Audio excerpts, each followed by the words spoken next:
Hey everyone, it's Doc Fire. Time for another Doc Fire Down and Dirty overview. We do an overview, it means you can buy it at docfirepaintball.com. Alright, so what we have here is a Ninja V2 regulator.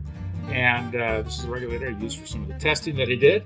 And it makes it easier to kind of show what I'm going to do with it now. So we've all loved our Ninja regulators. There's been updates and changes throughout the years. And some changes or updates are not as good as maybe the previous version, or we're trying to fix an issue with the previous version and then create a new issue. So one of those is when they came out with the ball valve. Ball valve is a good design. So, my understanding it's a high flow design and works well, but it doesn't work well with every on-off. Specifically, like the Empire style on-off sometimes have an issue with it because the pin can't depress the ball far enough to get the flow to go through, so you end up choking your marker off. And there's been a lot of kind of remedies for that, but what Ninja did is they've come out with a update kit. The update kit is a new bonnet, spring, and pin. And so it's reminiscent of the old style pin, the old brass pin, but this pin's a lot more heftier. So if you've seen HK Army's new regulators, tank regulators, Ninja makes them for them. So it's basically the Pro V2 with HK Army stuff on it. And then they have these fat pins in there, which is really nice. And if you look at the top here, I'm going to zoom this in. I'll drop the pin in to show you what it looks like all in place. So that should look familiar to you.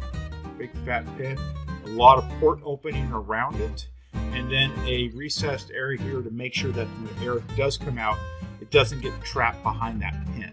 Okay, so it is actually a nice setup. And then they include a spring for that, which goes in there like that. There we go.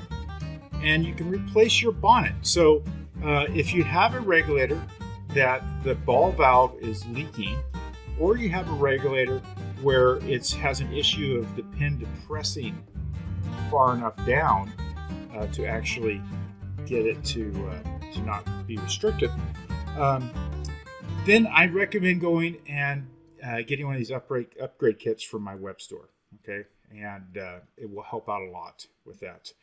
If not, if your ball valve works fine and you're happy with your system, there's no need to change it. Okay, there's no need to update it. It's not going to provide any different performance if it works well on your system that you're currently using. Okay, but if it's not working well, then I would recommend upgrading. Or if it is leaking and you're having some issues or whatever, I would recommend upgrading that pin valve. But let's go through looking at how we take this apart. So first off, before you do any maintenance on your regulator out there, folks, make sure that you have drained all of the air out of your bottle. And now we have a regulator that doesn't have a bottle tube, but drain all your air by either firing the marker in a safe location with the barrel plug on, then depressing the pin valve, whatever pin valve you have, this is the ball, and making sure that's empty. A lot of times you can shake the regulator, you can hear the little valve in here on your fill port. It will rattle.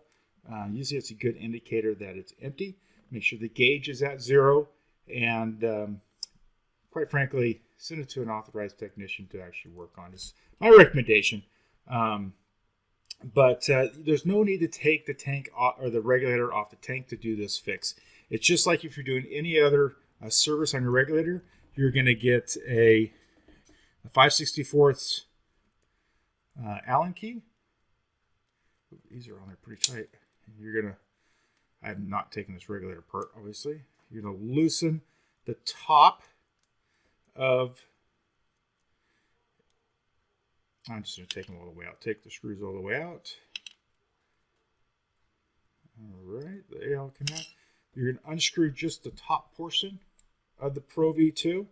Now, if you have the older version, or not the Pro V2, but the just the standard version that doesn't have the swivel positional air fitting and gauge location, the kit's exactly the same, installs exactly the same way.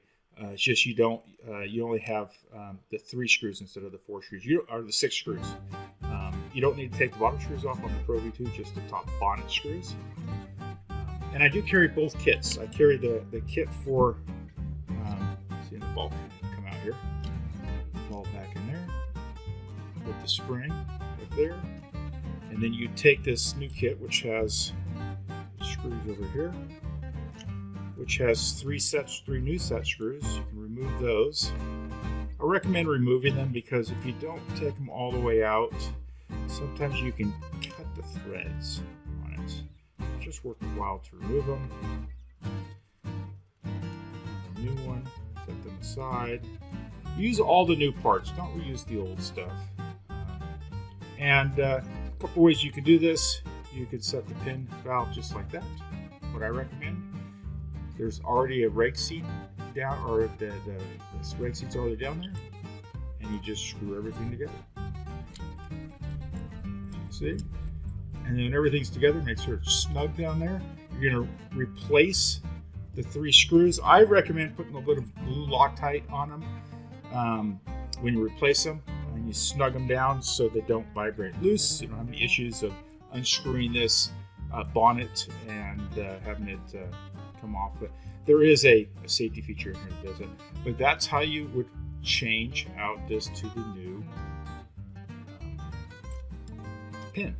So anyway, this is currently available right now at DocFirePaintball.com. If you want to send your rag in, the service will be free to just install it. And if you want to do the rag service on your rag, it's normally $20 a rag, if I recall. If you buy the bonnet, the rag service will only be at $10 extra. So you get a 50% discount on if you buy the this product right here and I install it on the rag. So anyway, don't hesitate. Go check out DocFirePaintball.com. And once again, don't forget to hit that like and subscribe.